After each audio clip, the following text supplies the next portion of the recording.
And I just want to begin with one proposition that I lay out in the book that I think hasn't been taken seriously enough by people thinking about World War II in American society. And it is to say that the most transformative effect World War II might have had on American society was to shift, or at least open, the political playing field for new people in ways that hadn't happened before. If you look at the roster of American policymakers, those who were influential in the making of American foreign policy and ideas around foreign policy, before World War II, it's a relatively small group from similar backgrounds, from similar schools, from similar families, from 2 or 3 cities, right? And we know exactly what we're talking about. Look at the Council on Foreign Relations membership. Look who's writing in Foreign Affairs up to the end of World War II, and you'll see exactly these people. They tend to look like Elihu Root. They tend to look somewhat like Dean Acheson in many, many ways. What World War II did, I would argue, is it shifted that considerably. Not because there was a conscious decision to be diverse and open, not because those elites felt that they had to open up policymaking for moral reasons, but for clear, pragmatic purposes. For the first time, the United States was involved not in occupying a place relatively small and distant like the Philippines or Cuba, but now in occupying the European continent, or at least a large section of the European continent. And the United States had to deal, as it never had before, with governing, overseeing, and setting a future for the old world, or for what was really the center of political thinking and decision-making and intellectual activity for so long. You get the curious occurrence of people who had gone to Europe because that was where intellectual enlightenment was. The first PhD programs are formed, modeled on the German university, coming to the United States, and their students now going to remake Europe. And in particular, you had the opening of American society because of the immigration of so many German Jews to a new set of characters. These individuals, these German Jews who came to the United States, and Kissinger is one, coming in 1938 at age 15, they were outsiders in American society. They came into a very anti-Semitic American society as well.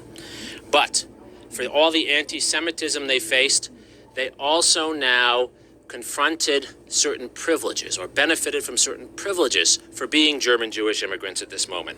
And this tension between anti-Semitism and philo-Semitism, I think, is an important part of the story.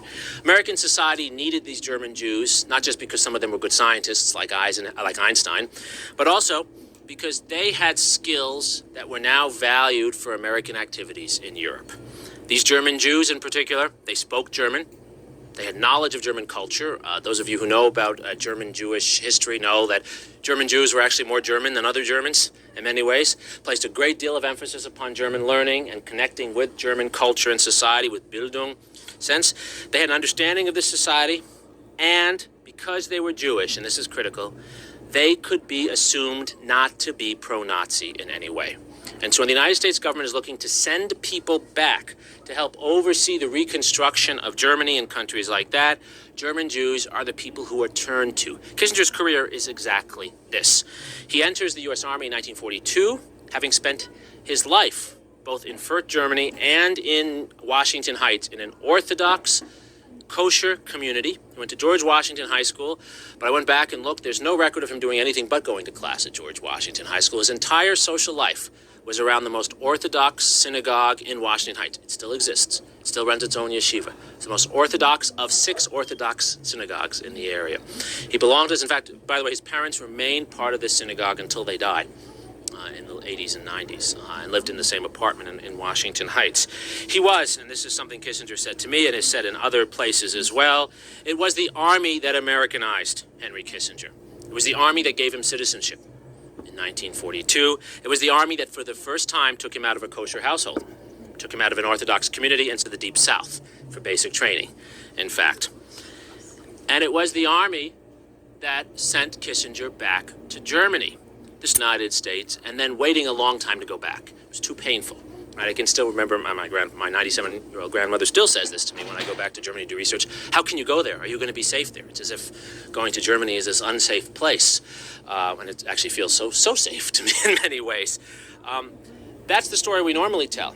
But a large cohort of these German Jews who come to the United States are immediately sent back to Germany in positions of power because of the need that the United States government has for them to play a role in occupation. Henry Kissinger, in particular, is sent back to the town of Krefeld with the Counterintelligence Corps of the U.S. Army. And at age 23, with only 1 year of night school at City College, he went to City College for 1 year, something people forget. 1 year of night school at City College, he's put in charge of this town, of reconstructing and overseeing this town. He's then sent to Bensheim, which, if you've been to Heidelberg, is the area around Heidelberg. Not Heidelberg itself, which was a major American military base, but the area around Heidelberg. And then, at age 24, he is put at the Oberammergau European Command Intelligence School, lecturing senior American officers on German society. And I interviewed Henry Rosofsky, who's actually later becomes the first Jewish dean at Harvard, who was there at that time. Helmut Sonnenfeld, who became one of Kissinger's assistants, also was there at that time. And what Rosofsky said to me was, I can still remember that short, stout man coming up with no background at all, and yet lecturing to us authoritatively, as if he were the foremost scholar of Germany at that time. This is really important, because Kissinger's American identity, like that of many others of his cohort, I would argue, is formed in this context. It's formed by going back to Europe. That's really important. He becomes an American citizen, gains his entree into American society by being part of the occupation of Europe. It opens doors to him. He becomes a player at a very young age, without education, with barely any English, in a way he never would have been otherwise. And many people like him fall into that. World War II opens up these opportunities for these outsider groups, and Kissinger, I argue, becomes an outside insider. He's never one of the club, but now he has entree into the club. He's admitted to Harvard, specifically because of his experience in Europe. Harvard creates in 1947 a special class devoted to GIs, and they particularly look to admit German Jewish GIs. Because, first of all, they're under pressure from the U.S. government to show that we're different from the Nazis and the Soviets, and because these groups of individuals have specific experience in Europe that's now valued. As the institution is preparing itself to be a player, to be a contributor to American policy, these individuals are seen as having particular knowledge. So they're brought to Harvard, many of them are with this background. They're put in Jewish-only dorms. Harvard's segregated at that time in this way, and they're encouraged to go into particular disciplines. It was very difficult to become a literature professor if you were a Jew at the time. Lionel Trilling is the first. Calvin Trilling is the son. Lionel Trilling is the first, really one of the first to do this at Columbia. Really, people of this background are encouraged to go into the new field of international affairs. And in fact, Kissinger's experience at Harvard is just this. At a very young age, arriving at Harvard without much academic background, he is immediately put into a position where he's not only a student, but now part of a new network that the institution and the U.S. government are trying to create, bringing together European elites from different societies through what becomes known as the famous International Seminar at Harvard. This international seminar that's originally run through the summer school is designed to identify European elites who will be important for American policymaking, to bring them to the United States, and to forge new networks with them. And Kissinger is put in the position to run this as an early graduate student in the early 1950s because of his experiences in Europe and because of his knowledge of those societies. It's also his first entree into policymaking. In 1951, he's sent to Korea to analyze civil-military relations by the U.S. government. He writes a report on civil-military relations because of his experience in Germany. In 1952, he's hired by Truman's Psychological Strategy Board to report on German appeals or German ways of dealing with democratic change. And he actually writes a very pessimistic report. New avenues of influence are opened up to him at a very young age because of his experience and because of his background. It's deeply connected to that. And it has a deep effect upon the ways his ideas develop. He self-consciously crafts himself as an interpreter of European society to Americans. He is an area expert. We don't think of him that way, right? But he's one of really the first area experts at a time when new area expertise is being valued and encouraged. And in fact, all of his early writing is about this. His undergraduate thesis is an attack on Deweyite pragmatism and an argument for the philosophy of history from Spengler, Toynbee, and Kant. That's what most undergraduates write about.